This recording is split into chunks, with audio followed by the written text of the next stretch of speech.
여러분, 미국과 캐나다는 세계에서 가장 가까운 동맹국 중 하나입니다. 국경은 길고 교역 규모는 막대하며 문화적으로도 깊이 연결되어 있습니다. 그런데 이 두 나라 사이에는 40년 넘게 반복되어 온 갈등이 존재합니다. 단순한 관세 분쟁이 아닙니다. 자원, 농업, 철강, 방위산업, 공급망, 그리고 정치까지 얽힌 복합적인 힘의 충돌입니다. 겉으로 보기엔 늘 협력하는 이유처럼 보이지만 내부를 들여다보면 경제 구조의 차이가 끊임없이 마찰을 만들어 왔습니다. 특히 캐나다는 자원과 에너지, 농업에서 강점을 가진 나라이고 미국은 거대한 소비 시장과 제조 기반을 가진 나라입니다. 이 구조적 차이가 충돌할 때마다 보조금 논란, 덤핑 논쟁, 불공정 무역이라는 단어가 등장했습니다. 1980년대부터 이어진 목재 분쟁은 대표적 사례입니다. 캐나다는 공공소유 산림을 기반으로 벌목권을 운영했고 미국은 이를 시장 가격 왜곡으로 해석했습니다. 이후 수십 년 동안 관세와 합의, 재분쟁이 반복되었습니다. 농업 분야에서도 마찬가지입니다. 캐나다의 공급 관리 체계는 국내 농가를 보호했지만 미국 입장에서는 시장 접근 제한으로 보였습니다. 이 갈등은 NAFTA, 즉 북미 자유무역협정 체제로서 1994년에 미국, 캐나다, 멕시코 3국이 체결했고 북미를 하나의 거대한 자유무역권으로 묶은 협정입니다. 그리고 이후 2020년에 USMCA 체제로 이어지며 트럼프 대통령은 NAFTA가 미국의 불리한 협정이라고 비판하며 재협상을 통해 미국 제조업 보호 강화, 자동차 원산지 규정 강화, 노동 기준 강화, 디지털 무역 규범 신설, 분쟁 해결 절차 수정 등을 반영해 새 협정을 만들게 됩니다. 그 후로 새 협정은 일정 부분 관리되었지만 갈등의 씨앗은 완전히 사라지지는 않았습니다. 무역협정은 분쟁을 해결하는 틀을 제공할 뿐 근본적인 이해관계 차이까지 제거하지는 못합니다. 그리고 최근 갈등은 다시 정치적 색채를 띠기 시작했습니다. 관세가 단순한 경제수단이 아니라 국가 안보, 비상사태, 공급망 재편이라는 명분으로 사용되면서 분위기가 달라졌습니다. 특히 트럼프식 관세 전략은 동맹국에도 예외가 없다는 메시지를 던졌습니다. 이에 대해 캐나다 내부에서는 미국 의존도를 줄여야 하는가라는 질문이 조심스럽게 나오기 시작했습니다. 여기서 중요한 포인트는 단순한 불매 운동이 아닙니다. 공공조달, 방위산업, 전략자원, 에너지 정책까지 연결될 수 있다는 점입니다. 이것이 의미심장한 이유입니다. 구독과 좋아요는 영상 제작에 큰 힘이 되며 대한민국을 응원합니다. 오늘 영상에서는 미국, 캐나다 무역 갈등의 역사적 구조부터 최근 관세 정치의 배경, 그리고 이것이 글로벌 경제 질서에 어떤 파장을 만드는지 차근차근 정리해 드리겠습니다. 미국과 캐나다 무역 갈등의 시작은 단순한 보호 무역이 아닙니다. 구조적 차이에서 출발합니다. 캐나다는 국토가 넓고 인구가 적은 자원 기반 국가입니다. 산림, 광물, 에너지 자원이 풍부합니다. 반면 미국은 거대한 소비 시장과 정치적 압력이 강한 산업 로비 구조를 갖고 있습니다. 이런 조건에서 자원 가격 책정 방식 하나만 달라도 보조금이라는 정치적 해석이 붙습니다. 목재 분쟁은 대표적입니다. 캐나다는 공공소유 산림을 주정부가 관리하며 벌목권 가격을 설정했습니다. 미국 목재 업계는 이를 시장 가격 왜곡으로 주장하며 반복적으로 관세를 요구했습니다. 결과는 항상 비슷했습니다. 관세 부과, 분쟁 제소, 협정 체결, 협정 만료, 재분쟁. 이 패턴은 30년 넘게 반복되었습니다. 농업에서도 갈등은 이어졌습니다. 캐나다는 유제품 공급 관리 체계를 통해 국내 가격을 안정시켰습니다. 그러나 미국은 이를 시장 접근 제한으로 간주했습니다. 자유무역협정이 체결되었음에도 민간 품목은 항상 충돌 지점으로 남았습니다. 이러한 분쟁은 단순히 경제 문제가 아닙니다. 미국 정치에서는 특정 주조의 산업 보호가 선거와 직결됩니다. 캐나다 역시 지역 경제와 직결되는 산업을 쉽게 양보할 수 없습니다. 즉, 갈등은 경제 논리보다 정치 논리에 더 크게 좌우되는 구조입니다. 1994년 NAFTA는 북미를 하나의 경제권으로 묶었습니다. 관세가 낮아지고 공급망이 통합되었습니다. 자동차 산업은 대표적입니다. 부품이 국경을 여러 번 넘나들며 조립됩니다. 하지만 NAFTA는 모든 문제를 해결하지 못했습니다. 무역구제 조항은 그대로 유지되었습니다. 반덤핑, 상계관세는 여전히 사용 가능했습니다. 2020년 USMCA로 재편되면서 디지털 무역, 노동 기준, 원산지 규정이 강화되었습니다. 자동차 부품의 북미산 비율이 높아졌고 노동 조건도 조건부로 포함되었습니다. 그러나 민감 품목은 여전히 남았습니다. 유제품, 목재, 철강은 협정 체제에서도 충돌했습니다.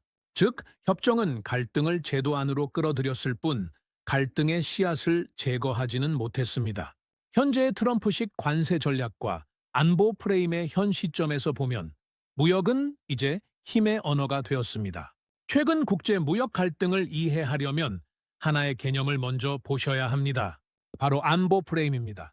과거 관세는 주로 무역 적자 해소나 특정 산업 보호를 목적으로 사용되었습니다. 그러나 트럼프식 관세 전략은 경제 문제를 국가 안보 문제로 격상시켰다는 점에서 차별화됩니다. 철강과 알루미늄 관세는 단순 가격 경쟁의 문제가 아니라 국가 안보의 필수적인 산업 보호라는 논리로 정당화되었습니다. 이는 무역 정책이 더 이상 경제 영역에만 머무르지 않는다는 의미입니다.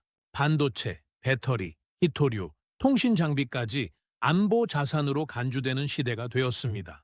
공급망이 곧 국가의 힘이기 때문입니다. 이 전략의 핵심은 세 가지입니다. 첫째, 경제를 안보로 해석합니다. 둘째, 동맹국도 협상 대상으로 봅니다. 셋째, 관세를 협상 압박 수단으로 활용합니다.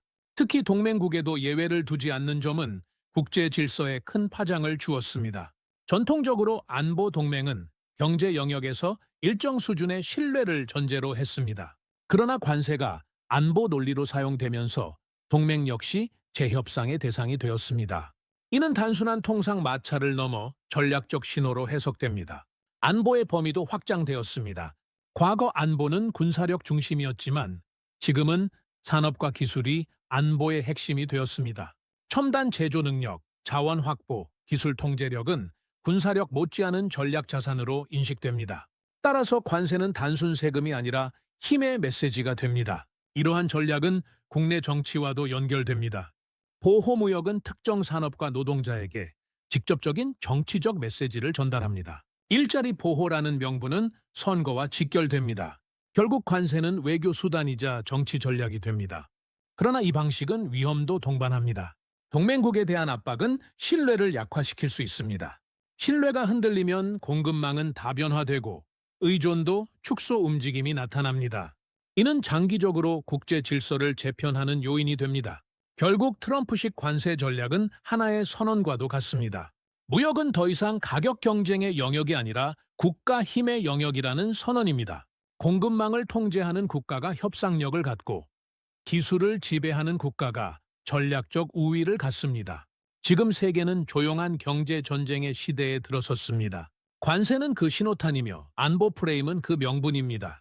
이 변화를 읽지 못하면 단순한 수출국에 머물게 됩니다. 그러나 이해하고 대비한다면 우리는 전략의 중심에 설 수 있습니다. 글로벌 공급망 재편과 전략 자원의 시대 힘의 구조가 바뀌고 있습니다. 지금 세계 경제의 가장 큰 변화는 효율 중심에서 안정 중심으로 이동하고 있다는 점입니다. 과거에는 생산 비용이 낮은 곳이 곧 경쟁력이었습니다. 기업은 가장 저렴한 노동력과 원자재를 찾아 국경을 넘었습니다. 그러나 팬데믹과 지정학적 갈등, 자원 무기화 가능성이 현실이 되면서 세계는 다른 질문을 던지기 시작했습니다. 가장 싸게 생산할 수 있는가가 아니라 위기 속에서도 안정적으로 공급할 수 있는가입니다. 이 변화의 중심에 공급망이 있습니다.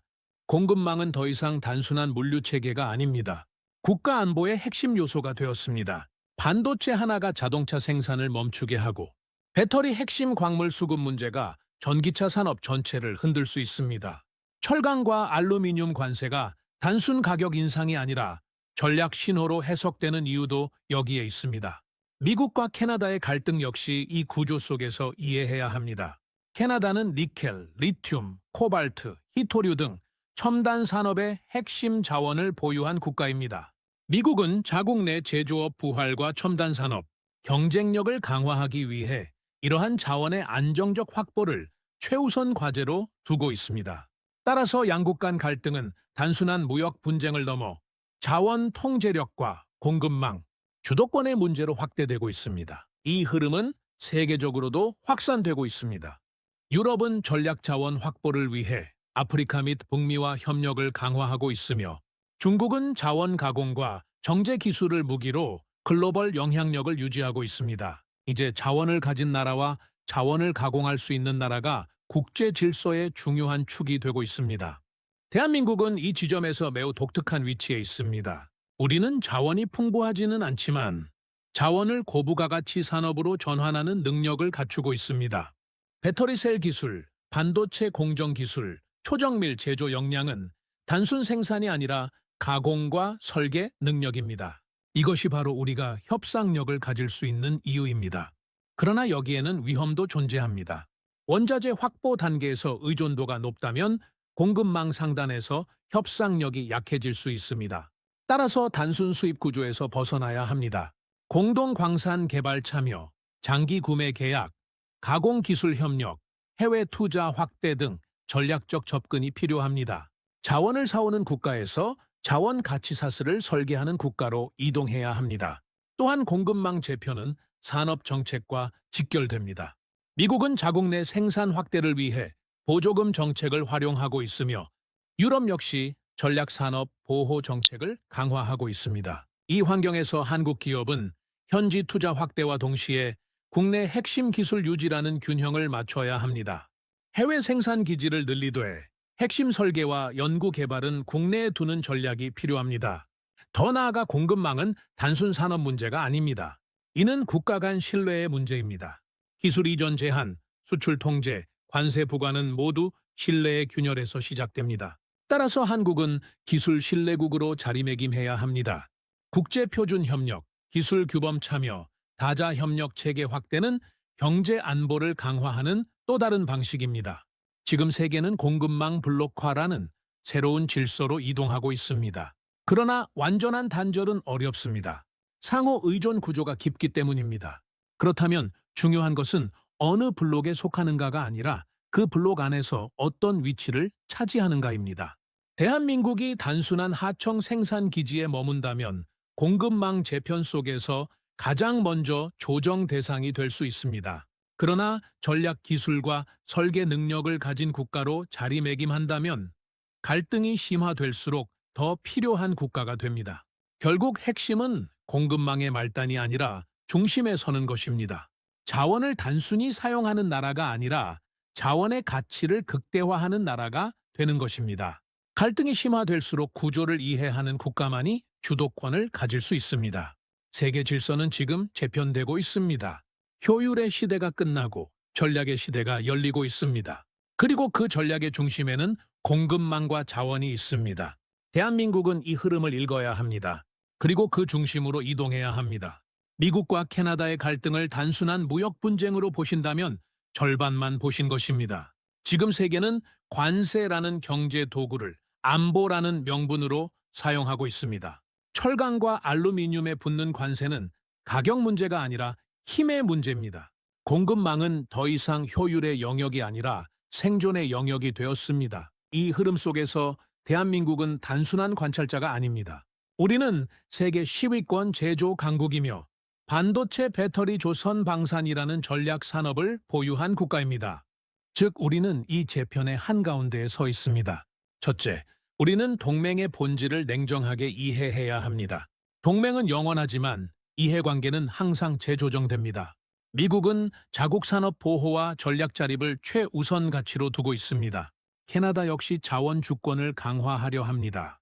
이 상황에서 한국이 취해야 할 자세는 감정적 편승이 아니라 구조적 판단입니다. 안보는 미국과 공고히 하되 경제적 협상력은 독자적으로 키워야 합니다. 둘째, 자원 안보의 관점입니다. 캐나다는 니켈, 리튬, 코발트, 히토류 등 전략 광물을 보유하고 있습니다. 미국은 이를 자국 산업에 안정적으로 공급하려 합니다. 한국은 이 두 축 사이에서 단순 구매자가 되어서는 안 됩니다. 공동 개발, 합작 가공, 정제 기술 협력 등을 통해 공급망 상단으로 올라가야 합니다. 자원을 수입하는 나라와 자원을 설계하는 나라는 국제 협상력에서 전혀 다른 위치에 서게 됩니다. 셋째, 기술 주권 강화입니다. 오늘날 관세는 원재료보다 첨단 기술에 더 큰 영향을 줍니다. 반도체 장비 통제, 배터리 기술 이전 제한, 방산 수출 규제 등은 이미 현실입니다. 한국은 기술 패키지를 강화해야 합니다. 단품 기술이 아니라 시스템 기술, 설계와 생산을 통합한 플랫폼 기술을 확보해야 합니다. 그래야 글로벌 갈등 속에서도 대체 불가능한 국가로 남을 수 있습니다. 넷째, 방위산업과 경제 안보의 결합입니다. 미국 캐나다 갈등이 심화될 경우 북미 방산 구조도 영향을 받을 수 있습니다. 한국 방산은 최근 수출 경쟁력을 빠르게 확대하고 있습니다. 그러나 수출은 정치와 직결됩니다. 따라서 방산은 단순한 산업이 아니라 외교 수단으로 이해해야 합니다. 다자 협력 프로젝트, 공동 연구 개발, 기술 이전 협상 등 전략적 접근이 필요합니다. 다섯째, 에너지 안보 전략입니다. 세계는 친환경 전환과 동시에 에너지 블록화를 경험하고 있습니다. 한국은 에너지 자립도가 낮은 국가입니다. 따라서 LNG 수소, 핵심 광물 확보는 단기 계약이 아니라 장기 전략이어야 합니다. 캐나다와의 에너지 협력은 장기적 관점에서 매우 중요한 카드가 될 수 있습니다. 미국과의 에너지 동맹 강화 역시 병행되어야 합니다. 여섯째, 선택 강요의 시대에 대한 대비입니다. 글로벌 갈등이 심화될수록 국가들은 편을 요구받게 됩니다. 이때 중요한 것은 줄서기가 아니라 가치와 이해관계의 일치를 만드는 능력입니다. 한국은 자유무역과 기술협력의 원칙을 유지하되 자국 산업을 지키는 전략적 보호 장치도 준비해야 합니다. 산업 정책과 외교 전략이 분리되어서는 안 됩니다. 일곱째, 내부 체력 강화입니다. 국가 안보는 군사력만으로 완성되지 않습니다. 산업 경쟁력, 기술 혁신, 인재 양성, 재정 안정성, 사회 통합이 함께 가야 합니다. 글로벌 공급망 재편은 2년의 단기 이벤트가 아닙니다. 최소 10년 이상 지속될 구조 변화입니다. 따라서 연구개발 투자와 전략산업 육성은 정권과 무관하게 지속되어야 합니다. 지금 세계는 보이지 않는 전쟁을 치르고 있습니다. 총성이 들리지 않을 뿐 관세와 기술 규제, 자원 통제가 무기가 되고 있습니다. 미국과 캐나다의 갈등은 그 단면일 뿐입니다. 그러나 그 단면은 우리에게 중요한 메시지를 던집니다. 강한 나라는 공급망을 설계하고 약한 나라는 공급망에 종속됩니다. 대한민국은 어느 위치에 설 것인가? 우리는 이미 반도체 초격차를 경험했고 배터리 산업에서 세계적 위치를 확보했으며 방산 수출에서도 존재감을 키우고 있습니다. 그러나 안심할 단계는 아닙니다. 기술은 빠르게 추격당하고 자원은 정치화되며 동맹은 재조정됩니다. 지금 필요한 것은 두 가지입니다. 첫째, 전략적 자율성. 둘째, 동맹 속 협상력. 동맹을 강화하되 의존하지 않는 구조. 협력하되 대체 불가능한 위치를 만드는 전략. 미국과 캐나다의 갈등은 우리에게 묻고 있습니다. 당신은 준비되어 있는가? 대한민국이 준비된 국가가 되기 위해서는 산업, 외교, 안보가 하나의 전략으로 통합되어야 합니다. 기술이 곧 외교이고 공급망이 곧 안보이며 산업 정책이 곧 국가 전략이 되는 시대입니다. 이 흐름을 읽는 국가만이 다음 10년을 설계할 수 있습니다. 그리고 준비된 국가만이 선택권을 가질 수 있습니다. 대한민국은 대체 불가 국가로 가야 합니다. 여러분, 세계는 지금 조용한 전쟁을 치르고 있습니다. 총성이 울리지 않을 뿐입니다. 관세가 무기가 되고 기술 통제가 장벽이 되며 자원이 전략 카드가 되는 시대입니다. 미국과 캐나다의 갈등은 그 단면일 뿐입니다. 그러나 그 단면은 우리에게 아주 분명한 질문을 던집니다. 당신의 나라는 대체 가능한 나라입니까? 대체 가능한 국가는 선택받지 못합니다. 가격이 조금 더 싸면 교체됩니다. 정치적 부담이 생기면 쉽게 밀려납니다. 공급망이 재편될 때 가장 먼저 정리됩니다. 그러나 대체 불가능한 국가는 다릅니다. 갈등이 벌어질수록 더 필요해집니다. 위기가 올수록 협상의 중심에 섭니다. 전략이 흔들릴수록 찾게 되는 나라가 됩니다. 대한민국은 어느 길을 선택해야 하겠습니까? 우리는 자원이 많은 나라는 아닙니다. 인구가 압도적으로 많은 나라도 아닙니다. 그러나 우리는 세계 최고 수준의 반도체 기술을 갖고 있고 글로벌 배터리 시장을 선도하고 있으며 조선과 방산에서 존재감을 키우고 있습니다. 우리는 위기 속에서 성장해온 나라입니다. 그렇다면 이제 목표는 분명합니다. 대한민국은 필요한 나라를 넘어 없으면 안 되는 나라가 되어야 합니다. 기술은 더 정교해져야 합니다. 산업은 더 고도화되어야 합니다. 외교는 더 입체적이어야 합니다. 동맹은 더 공고해야 하지만 의존은 줄어들어야 합니다. 세계가 블록화될수록 우리는 연결의 중심에 서야 합니다. 세계가 보호무역으로 기울수록 우리는 전략 기술로 설득해야 합니다. 세계가 자원 전쟁을 벌일수록 우리는 기술로 자원을 재해석해야 합니다. 지금은 선택의 시대입니다. 줄을 서는 시대가 아니라 자리를 만드는 시대입니다. 미국과 캐나다의 갈등은 우리에게 경고가 아니라 기회일 수 있습니다. 공급망이 재편될 때 누군가는 빠져나가고 누군가는 중심으로 들어갑니다. 그 중심에 설 수 있는 조건을 이미 우리는 갖추고 있습니다. 다만 전략적으로 연결하고 통합하는 결단이 필요합니다. 대한민국은 수동적인 국가가 아닙니다. 우리는 이미 여러 번 불가능을 가능으로 바꾸어 왔습니다. 산업화, 외환위기 극복, IT 혁신, 반도체 초격차. 위기 속에서 우리는 더 강해졌습니다. 이제 또 하나의 시험대가 놓여 있습니다. 관세와 공급망, 자원과 기술이 얽힌 새로운 세계 질서입니다. 이 시대에 대한민국이 흔들린다면 우리는 선택받는 나라가 아니라 선택당하는 나라가 됩니다. 그러나 준비된다면 우리는 협상의 중심에 서게 됩니다. 대한민국은 대체 불가 국가로 가야 합니다. 값싼 대안이 아니라 반드시 필요한 파트너로, 잠시 쓰는 공급자가 아니라 전략을 함께 설계하는 동반자로, 가격으로 경쟁하는 나라가 아니라 기술과 신뢰로 선택되는 나라로. 그 길은 쉽지 않습니다. 그러나 우리는 이미 증명해 왔습니다. 준비된 국민과 기업, 기술과 산업이 있다면 불가능하지 않습니다. 지금 이 변화의 파도를 두려워할 필요는 없습니다. 읽어내고 준비하고 선점하면 됩니다. 세계는 다시 재편되고 있습니다. 그 재편의 한가운데에서 대한민국은 결코 주변이 아닙니다. 우리는 중심으로 갈 수 있습니다. 그리고 반드시 그렇게 가야 합니다. 대한민국은 대체 불가 국가로 가야 합니다.